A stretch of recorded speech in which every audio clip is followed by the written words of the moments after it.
एक बार एक बहुत बड़ा नेता एक साधु के छोटे से आश्रम में गया। वो साधु के बारे में बहुत सुना था, तो उसके मन में आया कि मैं एक बार जा कर के देखता हूँ कि लोग उसकी इतनी तारीफ़ क्यों करते हैं। जब वो उस आश्रम में गया तो वहाँ पर एक छोटा सा कमरा था, जहाँ पर एक कालीन बिछा हुआ था। वहाँ पर कुछ लोग नीचे बैठे हुए थे और साधु जी सामने बैठे हुए थे। कुछ सवाल जवाब चल रहा था। वो नेता उस आश्रम में आया और उस नेता के साथ में 4 बॉडीगार्ड भी थे और उसकी ये आदत थी कि जहाँ पर भी वो जाता था लोग अपनी जगह से खड़े हो जाते थे और उसकी तरफ देखते थे, हाथ जोड़ते थे और सर झुकाते थे। लेकिन यहाँ पर ऐसा कुछ भी नहीं हुआ। साधु व्यस्त होने के कारण उसकी तरफ देखा तक नहीं। तभी नेता को लगा कि ये मेरी बेइज्जती है और वो इस बात पर गुस्सा हो गया।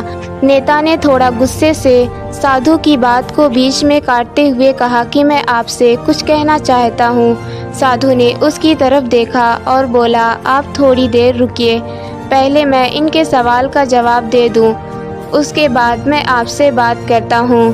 तब तक आप अगर चाहें तो आप बैठ सकते हैं। बस साधु का इतना कहने की ही देर थी कि नेता का चेहरा गुस्से से लाल हो गया और फिर उसने अपना सारा गुस्सा उस साधु पर निकाल दिया। अभी तक वो नेता बहुत तमीज़ से आप कह करके बात कर रहा था, लेकिन अब वो तू तड़ाक पर उतर आया। नेता ने उस साधु को कहा, तुझे पता भी है मैं कौन हूँ और तू किससे बात कर रहा है? साधु ने उसकी तरफ देखा और कहा, मुझे इससे कोई फ़र्क नहीं पड़ता है कि आप कौन हैं, लेकिन आप जो कोई भी हैं, अगर आप चाहते हैं कि मैं आपके सवाल का जवाब दूं या आपसे बात करूं तो आपको कुछ देर रुकना होगा।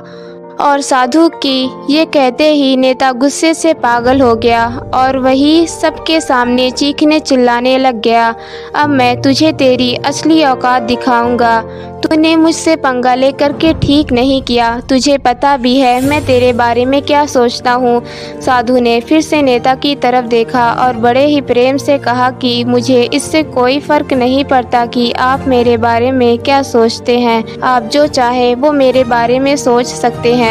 फिर नेता ने उससे कहा कि तू चाहे सुनना चाहता है या नहीं, लेकिन मैं तुझसे यही सबके सामने बताऊंगा कि मैं तेरे बारे में क्या सोचता हूँ।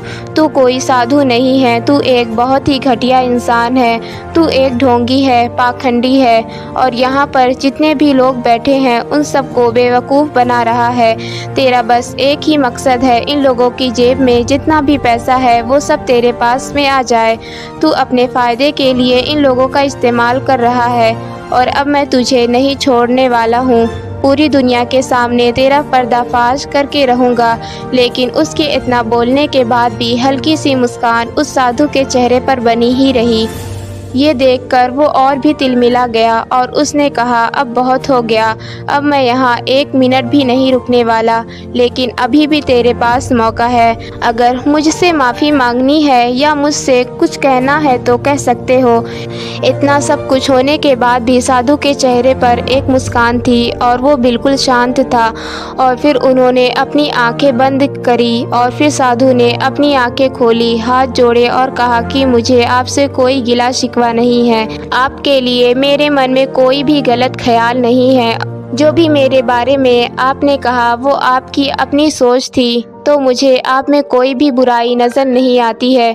मुझे आप बहुत ही भले इंसान लग रहे हैं। और साधु के इतना कहते ही नेताजी का दिमाग 7वें आसमान पर पहुंच गया। उसके चेहरे पर एक अजीब सी खुशी थी, क्योंकि उस साधु ने वही कहा जो बाकी सब लोग उस नेता को कहते हैं। और वो खुशी खुशी उस आश्रम से अपने घर की तरफ चला गया और जा कर के अपने पिताजी के साथ में बैठ गया। उसके पिताजी ध्यान में थे। उन्होंने पूरी ज़िंदगी सिर्फ लोगों की सेवा करी और बदले में कुछ भी उम्मीद नहीं किया। तो थोड़ी देर बाद जब उन्होंने अपनी आंखें खोली और देखा अपने बेटे को, अपने साथ बैठे हुए तो उनके बेटे के चेहरे पर आज एक अजीब सी खुशी थी जो आज से पहले उन्होंने कभी नहीं देखी थी।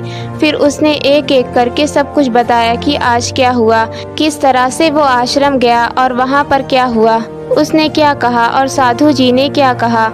जब उसके पिताजी ने पूरी बात सुनी तो थोड़ा सा मुस्कुराए और अपने बेटे को देख करके बोले कि उन्होंने तुम्हारी तारीफ नहीं करी, क्योंकि उन्होंने वो नहीं कहा कि जो तुम हो, उन्होंने वो कहा कि जो वो खुद हैं। और तुमने जो भी कुछ उनको कहा वो नहीं कहा कि जो वो हैं, बल्कि तुमने वो कहा जो तुम खुद हो। यही बात वेदों में भी कही गई है, यथा दृष्टि तथा सृष्टि। ये दुनिया तुम्हें वैसी नहीं दिखती जैसी ये दुनिया है, ये दुनिया वैसी दिखती है तुम्हें जैसे तुम खुद हो।